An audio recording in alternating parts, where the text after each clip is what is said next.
Hello everyone, तुम्ही विदर्भाकडे आले आणि ओल्या मुगाची आमटी नाही खाल्ली तर कायच खाल्ले. आज आपण बघणार आहे ओल्या मुगाची झणझणीत अशी आमटीची रेसिपी. मी आली आहे माहेरी म्हणजे विदर्भाकडे, तर आपण काही विदर्भाच्या मस्तपैकी रेसिपी बघणार आहे.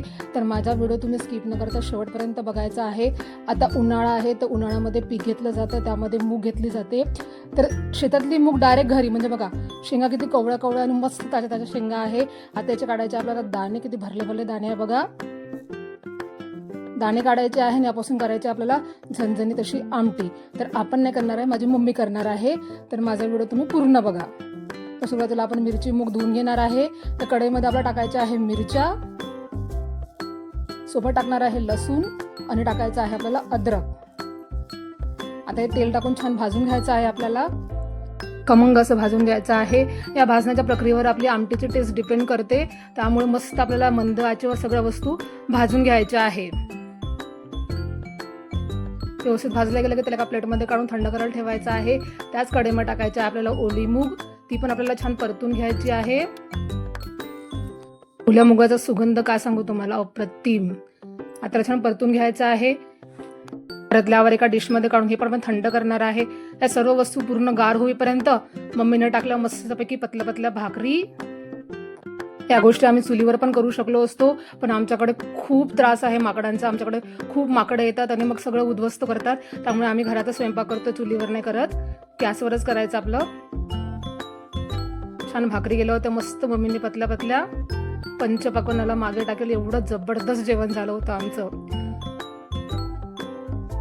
आता भाकरी झाल्यानंतर मिसळच्या भांड्यामध्ये आपल्याला भाजलेली हिरवी मिरची, लसूण आणि अद्रक टाकायचं आहे आणि जाडं भरडं त्याला वाटून घ्यायचं आहे. नंतर आपण त्याच भांड्यामध्ये भाजलेली मूग टाकायची आहे, ओली मूग, तिला पण जाडी भरड फिरवून घ्यायची आहे आपल्याला. नंतर आपण एका कढईमध्ये तेल घ्यायचं आहे. तेल गरम होईपर्यंत ठेच्यामध्ये मम्मीने हळद, धनापूड, थोडंसं गरम मसाला आणि चवीनुसार मीठ काढून घेतलेलं आहे. तेल गरम झालं की त्यामध्ये आपल्याला मोहरी आणि जिरं सोबत कांदा टाकायचा आहे. कांदा व्यवस्थित परतून घ्यायचा आहे आपल्याला. नंतर त्यामध्ये टाकणार आहे आपण बारीक कट केलेला टोमॅटो, तेलामध्येच टाकायचा आहे. त्याला पण छान परतून घ्यायचं आहे आपल्याला. कांदा टोमॅटो व्यवस्थित खमंग भाजले गेले की त्यामध्ये टाकायचा आहे आपल्याला ठेचा आपण जो केला होता ना, हिरवी मिरची, लसूण आणि आल्याचा, ते टाकायचं आहे. आता त्याला छान शिजवून घ्यायचं आहे आपल्याला तेल सुटोपर्यंत. नंतर त्यामध्ये टाकायचं आहे आपल्याला हळद, धनापूड, गरम मसाला आणि मीठ. आता त्याला छान परतून घेऊन त्यामध्ये आपल्याला टाकायचं आहे आपण जी मूग काढली होती ना, जाडी भरडी म्हणजे मुगाचा भरडा, तो टाकायचा आहे. आता त्याला छान परतून घ्यायचं आहे, व्यवस्थित मिक्स करायचं आहे. थोडंसं पाणी टाकून याला तेल सुटोपर्यंत शिजवून घ्यायचं आहे.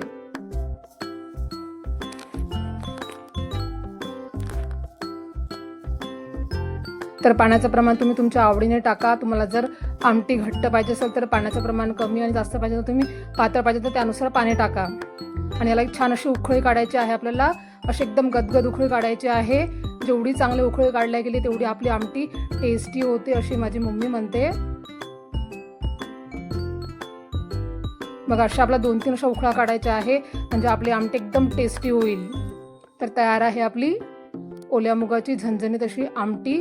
गरमागरम आमटी आपल्याला सर्व करायची आहे. तर हे आहे आपले पंचपक्वान्न, ओल्या मुगाची झणझणीत आमटी, भाकरी, लोणचं आणि कांदा. तोंडाला पाणी सुटलं ना पाहून. तुम्हाला माझी आजची रेसिपी नक्कीच आवडली असेल तर माझ्या व्हिडिओला लाईक करा, शेअर करा, कमेंट करा. नवीन असेल तर माझ्या चॅनलला तुम्ही सबस्क्राईब करा. मला भरभरून सपोर्ट करा. भेटू नेक्स्ट व्हिडिओमध्ये. बाय बाय आणि टेक केअर.